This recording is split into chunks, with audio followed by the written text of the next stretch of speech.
he is full of confidence, thinking of God, having answered him, and having been true to his word. All the kings of the earth shall confess you, Jehovah. So I confess you.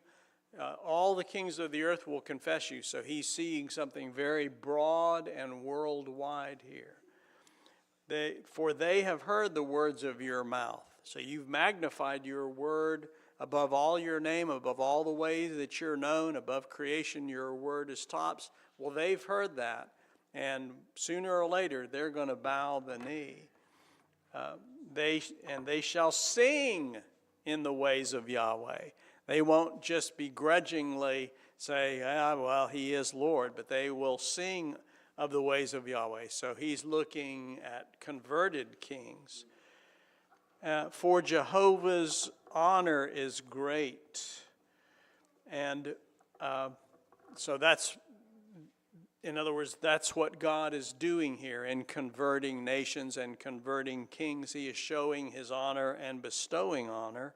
Though Jehovah is high, yet he looks on the low. But the proud he knows afar. So he's saying these kings will confess you. They will be converted and will sing about God, because this is how God works. He shows men who he is. And those who don't know him, he brings to know him.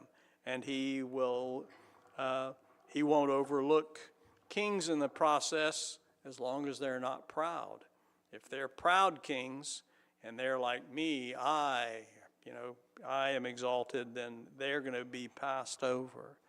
So he comes back to himself. If I walk in the midst of distress, you give me life. So now he's going to apply it and say this bountiful God with his wondrous ways, I'm going to enter tough times. So when I enter these tough times, you're going to see that I have life. Maybe not deliverance technically, maybe you'll give me into the hands of my enemies, but you will give me life.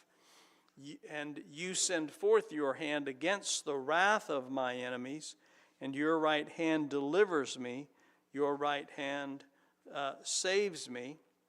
So you're going to be active if I am persecuted. Yahweh perfects concerning me. So he sees his enemies' attacks as a means of his sanctification, as we're supposed to see. Your mercy is forever, Yahweh. Oh, do not forsake the work of your hands. So here is his takeaway. He's like, okay, you wondrous God, here I am, the work of your hands. Mainly he's talking about himself, isn't he? Says all the works of your hands, converting the kings and everything. But yeah, me especially, do not forsake the work of your hands. You're the one who has made me and fashioned me, as another psalm says. So don't forsake that. So you're putting, again, God's reputation, and in that sense, his name. His name has a lot of aspects to it, and reputation is one of them. Your reputation's on the line. You've called me by your name. I am a Christian. I am a Christian. You can't abandon me. If you abandon me, you'd be abandoning your own son. And so a very lovely psalm. And so the benefit of making music peculiar to each psalm is you can be mindful of paragraphs, and you don't have to go to a new musical idea until you go to a new logical idea or a new paragraph idea. So hopefully that's honored here sufficiently. The proud king you mentioned, and I thought of Nebuchadnezzar. I guess God, took the proud and made him humble. Yeah. 7 years, but Yeah. then he had mercy on him. Yes. Yeah, boy, what an example, huh? Yeah. All right. Well, let's sing it.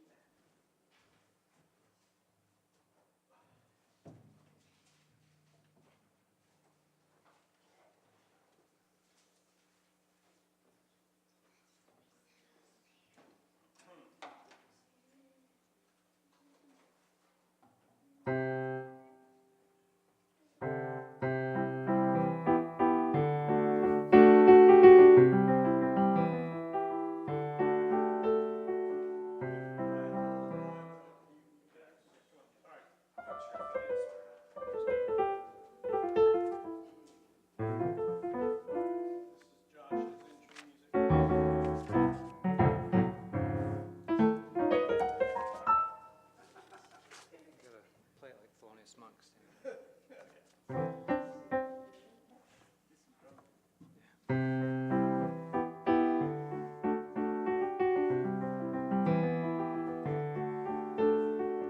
With my whole heart I'll confess you. I will sing songs unto you before the gods. I'll worship toward your temple to me and confess your name. And confess your name.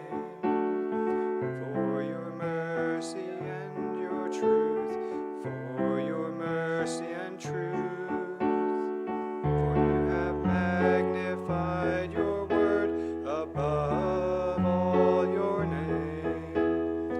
For you have magnified your word above all your name.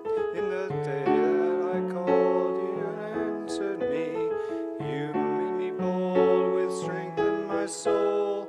All the kings of the earth, all the kings of the earth shall confess you, Jehovah, for they had the words of your mouth, and they shall sing in your ways, and they shall sing in your ways. For Jehovah's honor is great, for his honor is great. Though Jehovah is high, yet he looks on the low. But the proud he knows from afar. If I walk in the midst of distress, you give me life. You send forth your hand against the wrath of my enemies, and your right hand delivers me. Your right hand saves me. Yahweh perfects concerning me. Your mercy is forever, Yahweh. Oh, do not forsake the works of your hands. Oh, do not forsake the works of your hands. Amen.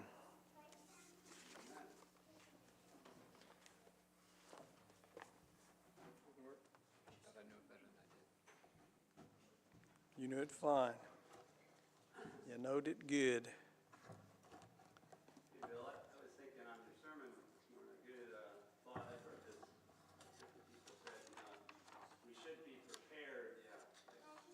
The prosperity gospel, how deceitful it is, but almost, if we are right now in a state where things are calm, it's just we're between the storms, but knowing we're either in a storm or exiting or entering or in an interim, but almost like always, how you prepare, but always. Yeah. If you're in calm waters right now, be aware that that's not going to last. Yeah, I think Ecclesiastes, has a good expression of that. The Truly the light is sweet, and it is pleasant for the eyes to behold the sun. This is Ecclesiastes 11, starting at 7. But if a man lives many years and rejoices in them all, yet let him remember the days of darkness, for they will be many. All that is coming is vanity. Says it well, doesn't it? All right, and I give you a charge. 2 Corinthians 13:11. For the rest, brothers, rejoice. Perfect yourselves, encourage yourselves, mind the same thing, be at peace, and the God of love and peace will be with you. And a benediction from 2 Thessalonians 3:16. Now may the Lord of peace himself give you peace always in every way. The Lord be with you all. Amen. You are dismissed.